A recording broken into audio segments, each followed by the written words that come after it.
അഴിഞ്ഞാടാൻ വരും. അതാണ് അതിന്റെ കുഴപ്പം.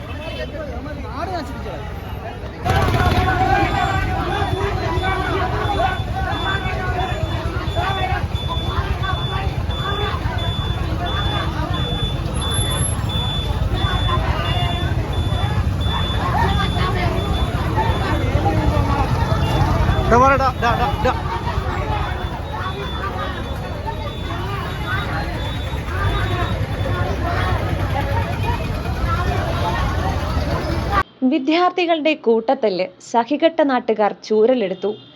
അഞ്ചലിൽ സ്കൂൾ വിദ്യാർത്ഥികളുടെ തമ്മിലടി പതിവായതോടെ സഹികെട്ട നാട്ടുകാർ ഇടപെട്ട് വിരട്ടിയോടിച്ചു. അഞ്ചൽ ആറോ ജംഗ്ഷനിൽ കഴിഞ്ഞ ദിവസം വൈകിട്ടാണ് Anchal Karukone government higher secondary സ്കൂളുകളിലെ വിദ്യാർത്ഥികളുടെ കൂട്ടത്തല്ല് നടന്നത്. ഇത് കണ്ടു നിന്ന ഓട്ടോ ഡ്രൈവർമാർ ഉൾപ്പെടെ നാട്ടുകാർ സഹികെട്ട് വിദ്യാർത്ഥികളെ വിരട്ടിയോടിക്കുകയാണ് ഉണ്ടായത്.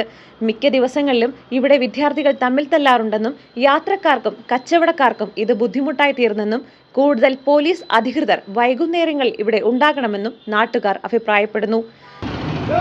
വൈകുന്നേരം ആകുമ്പോഴത്തേക്ക് പല ഈ സ്കൂളുകളിലെ പിള്ളേർ ഈ ആറ് ജംഗ്ഷനിലേക്ക് ഈ ഓട്ടോ സ്റ്റാൻഡ് അവിടെ സ്ഥിരമായി ഞാൻ ഈ പ്രശ്നങ്ങൾ ഉണ്ടാക്കുന്നുണ്ട്. പലതവണ പോലീസ് അധികാരികൾക്ക് നമ്മൾ റിപ്പോർട്ട് ചെയ്തിട്ട് അവരത് കാര്യമായി എടുക്കുന്നില്ല. ഈ പിള്ളേർ ഇവിടെ കിടന്ന് തങ്ങളെ അടിച്ച് ചാപാൻ നിലവിലുന്നത് എന്തെങ്കിലും ഒരു നടപടി അധികാരിയുടെ മുന്നിൽ നിന്ന് ഉണ്ടാവണമെന്ന് പറയുകയാണ്. ഇന്നലെ എന്തോ സംഭവിച്ചത്? ഇന്നലെ രണ്ട് സ്കൂളിലെ പിള്ളേരാണ് ഇവിടെ ഭയങ്കര പ്രശ്നങ്ങളായിരുന്നു. അവർ പിന്നെ പോലീസുകാരെ വിളിച്ച് പിന്നെ അവരങ്ങനെ തിരിഞ്ഞു പോവുകയാണ് ചെയ്തത്.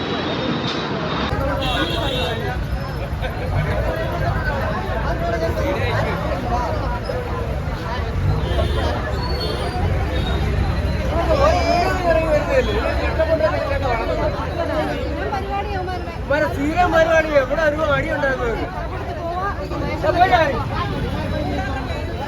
അടിക്കാൻ വയ്യാഞ്ഞിട്ടല്ലേ കേട്ടോ. ഇവന്മാർ പിന്നെ നാളെ തണ്ടേ വിളിച്ചോണ്ട് വരും. ഇവന്മാരെ വല്ലതും പറഞ്ഞ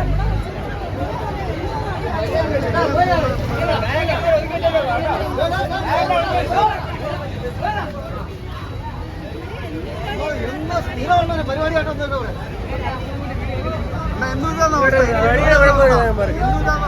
എന്നും ഇത് തന്നെ മാറി.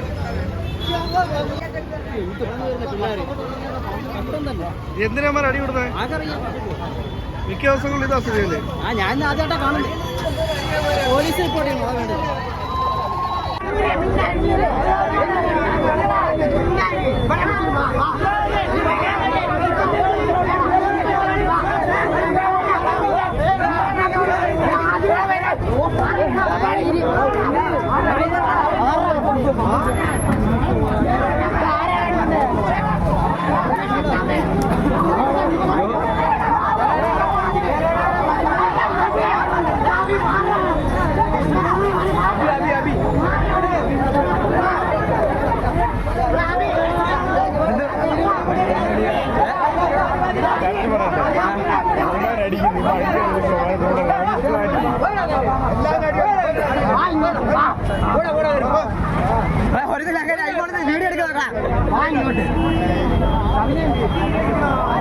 സംഭവം നടന്നത് സ്കൂളിലോ സ്കൂൾ സമയത്തോ അല്ലാത്തതിനാൽ സ്കൂൾ അധികൃതർക്ക് ഇതിൽ ഇടപെടുന്നതിന് പരിമിതിയുണ്ടെന്നും അടിയന്തരമായി PTA വിളിച്ചു ചേർത്ത് വിഷയം ചർച്ച ചെയ്യുമെന്നും ഇരു സ്കൂളിലെയും പ്രിൻസിപ്പൽമാർ അറിയിച്ചു. ന്യൂസ് ഡെസ്ക് ജില്ലാ വിഷൻ അഞ്ചൽ.